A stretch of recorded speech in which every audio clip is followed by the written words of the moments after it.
centuries, mankind has been fascinated with realms outside of our conscious awareness. Through a series of interviews with practitioners, guest speakers, and experts, Liberate the Podcast covers all that and more. From health and holistic healing to the supernatural, we aim to educate, motivate, inspire, and liberate your consciousness.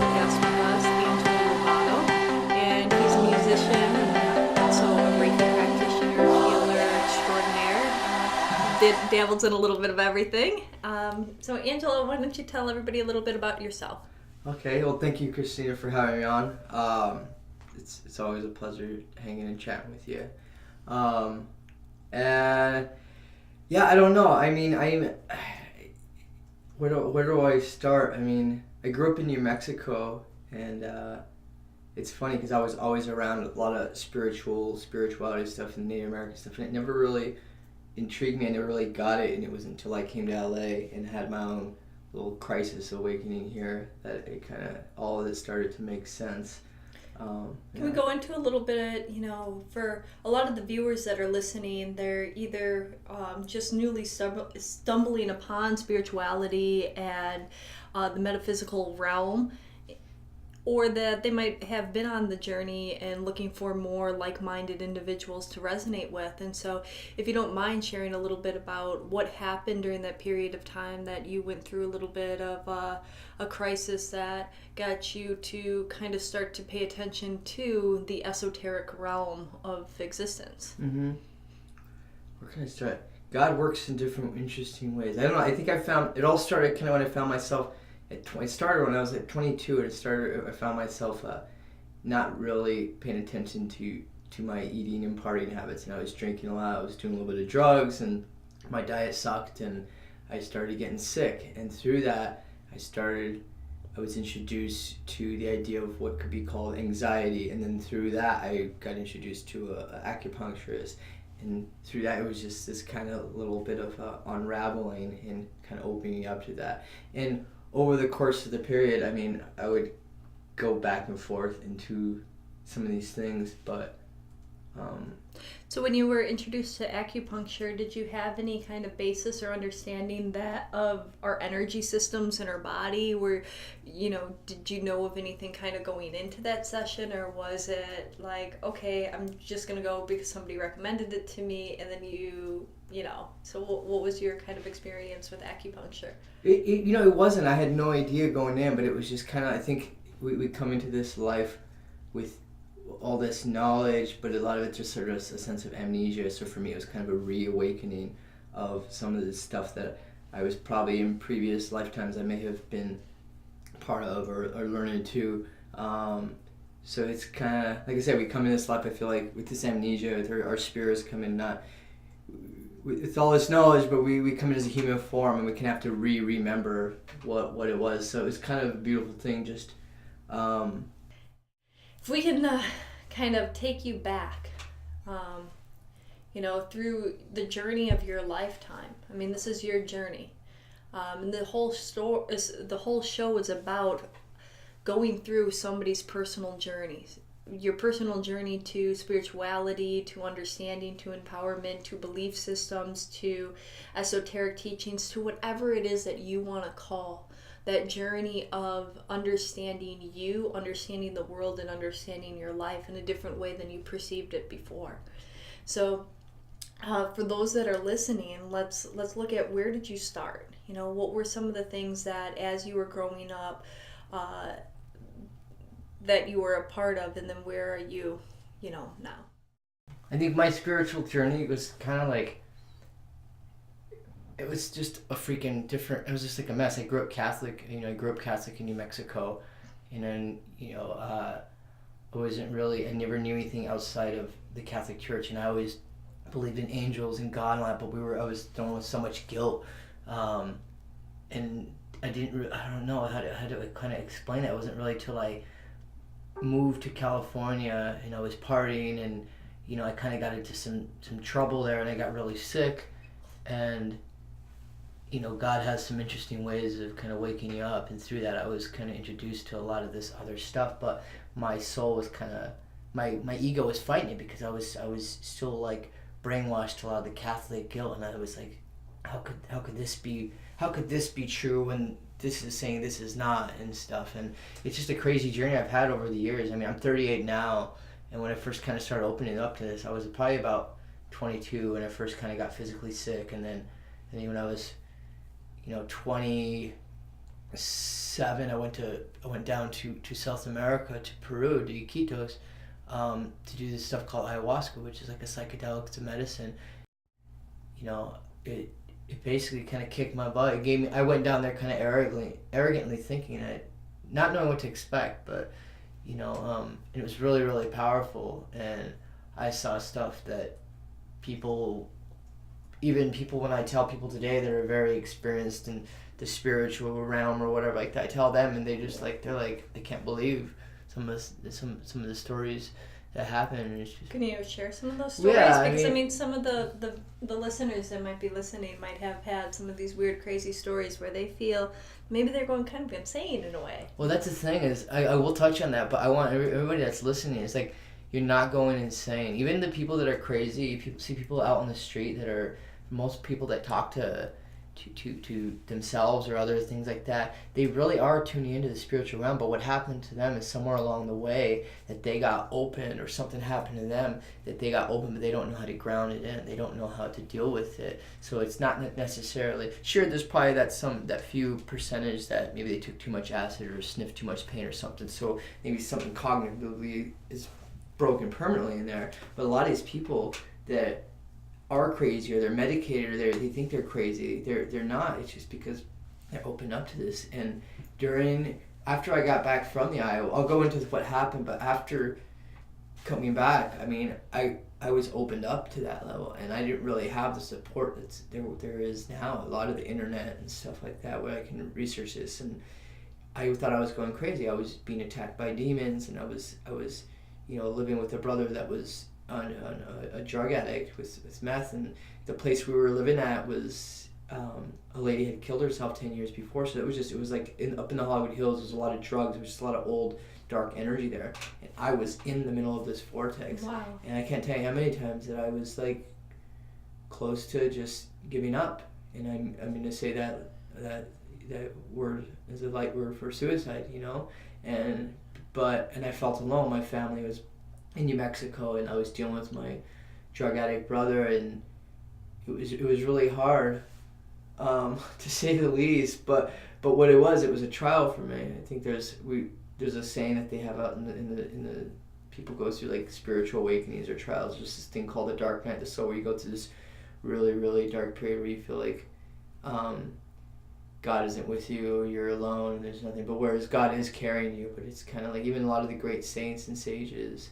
I'm not likening myself to them by any means, but a lot of these people, Saint Teresa and all, they go through these periods, and sometimes there's multiple periods. But what happens is you come out of that just more refined and stronger than ever. And I definitely did. It's been a long journey, but just so people know, you're not crazy when you're going through all this. If you're seeing stuff, feeling energy and stuff, we're only limited to the five senses, you know what I mean? There was this thing with Russell Brand talking, which was really cool, where he talks about, we can only see a certain amount of colors, but yet we have ultraviolet and we have infrared, but our senses are only limited to seeing a certain amount of colors, or we can only hear a certain amount of frequencies, but that doesn't mean that there isn't other things out there. It's just that what we can see and hear. And we might even be able to start out and our bodies and our minds and everything attuned to actually hearing, seeing, and experiencing more of that realm, whether that's a sixth sense of feeling and intuition, or sensing that energy, whether that's allowing yourself to see through your third eye and seeing other things beyond what is within our physical realm of awareness. Hearing other sounds, whether that's clairaudiently and whatnot. But I mean, you have this when you look at kids, whether you look at the Rainbow Children, or all of these like kids that come in, but even maybe like kids when we're younger, like who's to say that the kids that talk to and have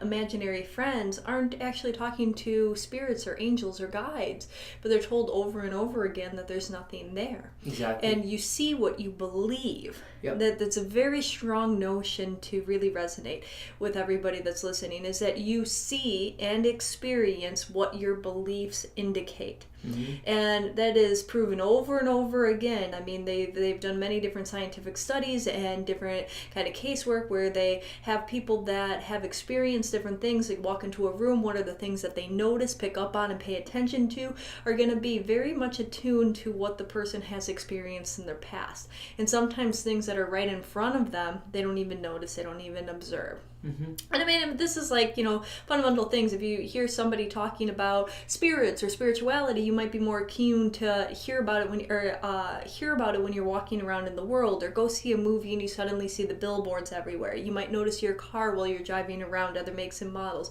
Buy a different car, you're going to notice that. Exactly. It's an element of that. So if we are being taught as a society from a very young age that the things that we may be experiencing outside of this what is accepted realm, because I think that it all goes to what is accepted and not accepted, then suddenly those kids that have this very open perception and connection and channel suddenly start to close that down because they're told over and over again that there's nothing there. And so I think that when you're starting to open up, correct me if I'm wrong, that you start to reconnect to those elements. Absolutely. And maybe you don't have any recollection or awareness when you were a child, and maybe you, whatever the case may be, but in this opening you become more and more sensitive. Absolutely. Did you become more and more sensitive? Absolutely. I was always a very sensitive kid. I remember my mom saying that since I was a kid, I'd be afraid of the rain and the thunderstorms and just other things. I was always a very sensitive kid, and I always said that was a bad thing. I was like bullied as a kid and everything, but it turned out to be more of a blessing.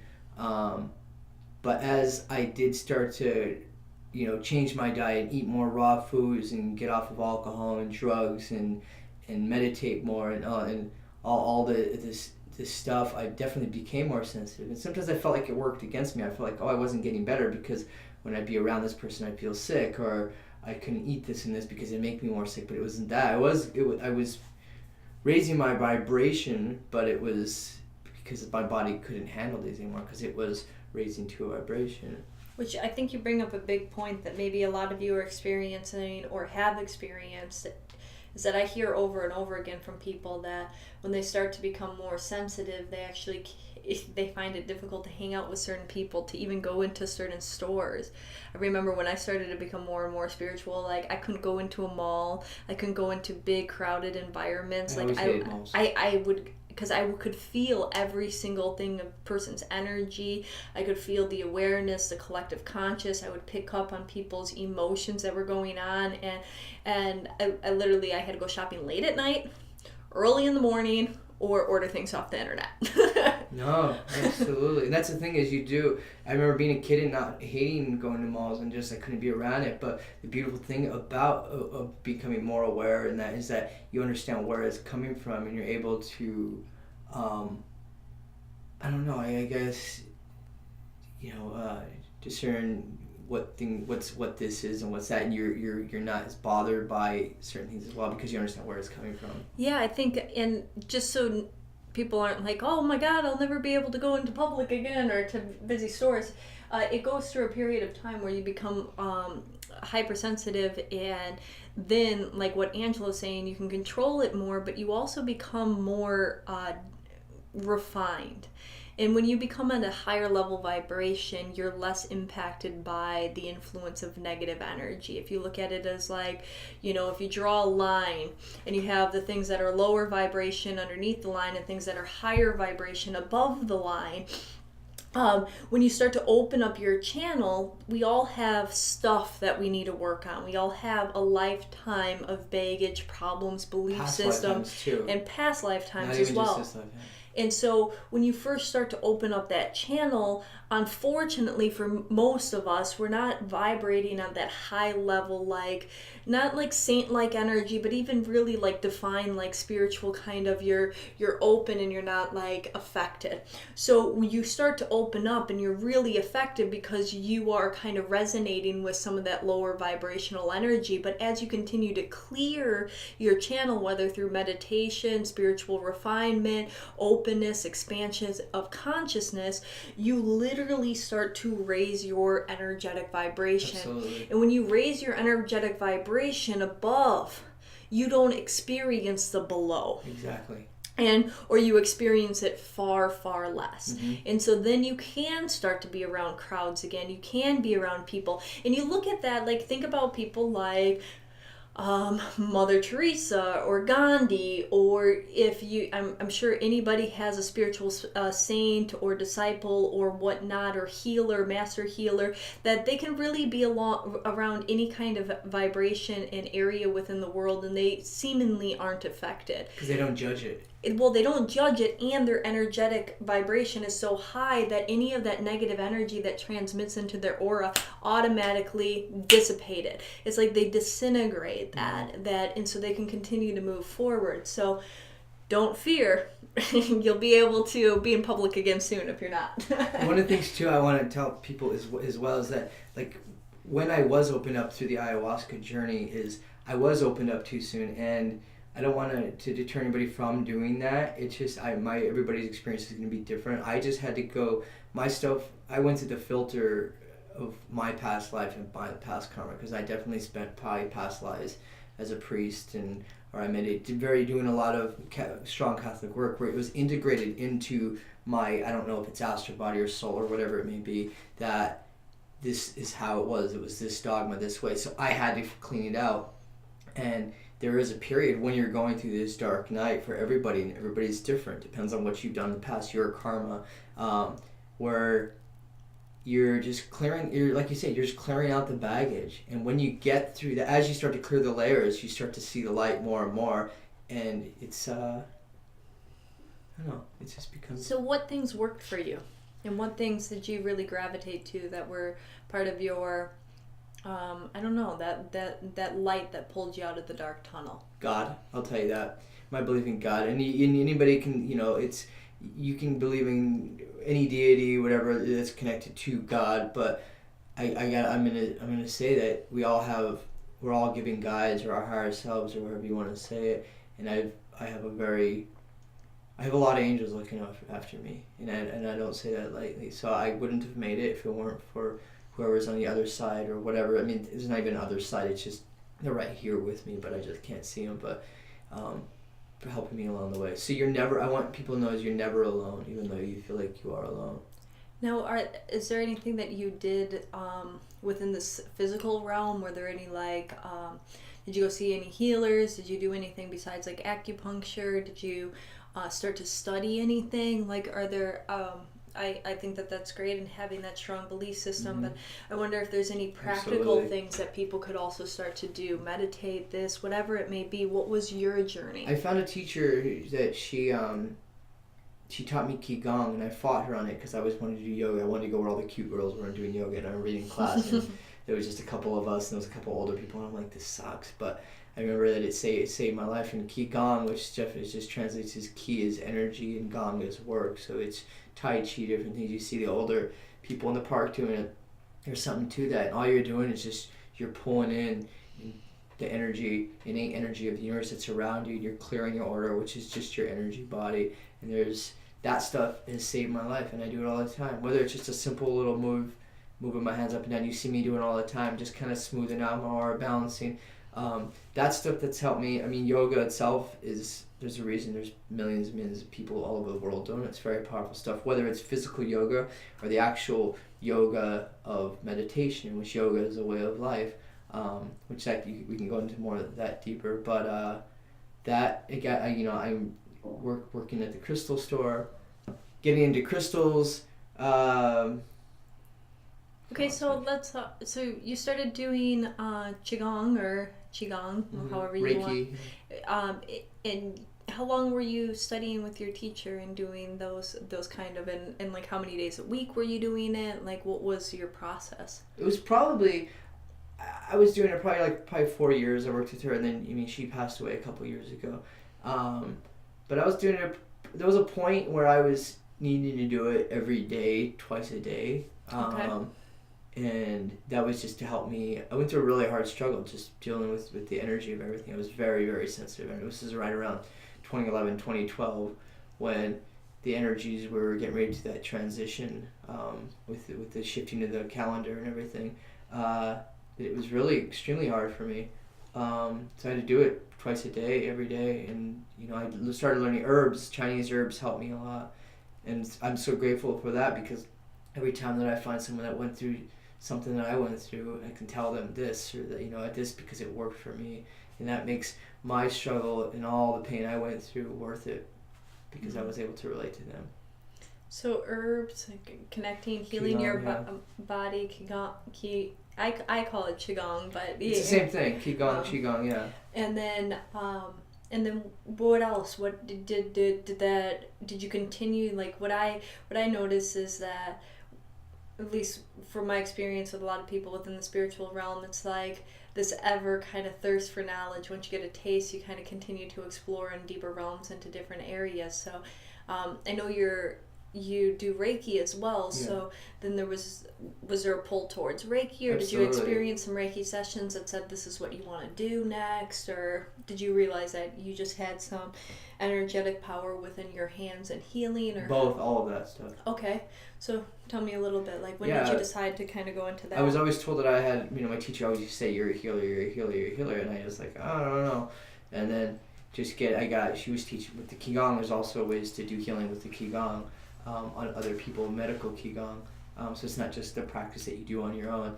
And then, you know, when I started working at Liberate Emporium here in LA, I was able to take the classes, the Reiki 1 and Reiki 2, and also I've taken a couple pranic healing courses. I just finished the Akashic record, so it's an ongoing learning. But all it is just remembering these gifts that we have. Everybody has them. Everybody can tune into them. It's just, you know, how much do you want to grow? I like that. Yeah. So remembering. So, you know, kind of to wrap everything up is, you know, it sounds like you had one interesting journey, as we all do. Yeah. But with a lot of difficulties, and that when you're in that space of darkness, to kind of really hold on to that light and that belief, and, you know, you'll be pulled out and guided out into different ways, the more open that you can allow yourself to be. And, you know, remembering, I hear this theme that you keep on bringing up, that it's not as if you're learning something, you're remembering something that you already know. Yeah, it's just tuning back into source and how beautiful and amazing our souls really are, and how much knowledge and we really do have. But we're taught, like you say, going back to what you were saying, you know, we're as a kid, think of the little kid talking to angels or talking to their imaginary friends. We come into this world fresh, new, alive. Sure, we have the old DNA patterns and we have our old past life patterns that we have to deal with, but we're still fresh and new. But if you come in with this abusive father or this mother saying this is bad or what, then you're just like, forget it. It's like, holy shit, you know what I mean? And then you're kind of, the amnesia is there on top of what you have to relearn. Yeah. So it is, but it's all part of the hero's journey that we, each and every person and sentient being goes through. Yeah. Sentient being. Sentient animals. Everybody goes, whether it's a plant, an animal, we all have our own hero's journey, and we're just, you know. Yeah. I love that. Thank you so much for Thank coming you on the so show much. today. I think that, you know, I'm sure everybody listening has gotten a lot of value about what you've shared. So thank you for being so vulnerable and opening up so Sure. much to us today. There's so much to talk about, so it was kind of all over the place a little bit, but it's just there's just so much that you can spend hours talking about things. Yeah. So thank you so much, Christina. Thank you, and tune in next time for another episode of Journeys of a Spiritual Quest.